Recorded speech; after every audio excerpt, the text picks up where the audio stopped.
بص، اتأخر في الجواز زي ما انت عايز، فركش 1000 خطوبة.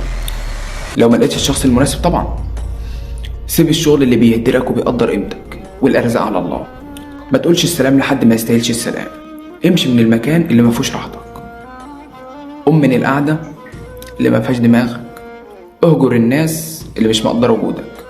ما تختارش غلط، عشان الناس عادت والناس زادت وضغطت عليك. صدقني يوم ما تتعب وتندم مش هتلاقي حد جنبك، هتكون لوحدك. ويوم ما تقع صدقني لا هتلاقي حد بيقولك آسف، ولا حد بيطبطب عليك، ولا يقولك معلش أنا زقيتك أو طرحت عليك حتى ومشيتك في الطريق الغلط. ومش هتلاقي حد بيقولك أنا السبب في الوقت ده. اعمل اللي على مزاجك واهجر الناس بس. يا رب تكون مصلحة. صدقوني بجد بتعب، ويا دوب ثواني وترجع الأحزان تاخدني.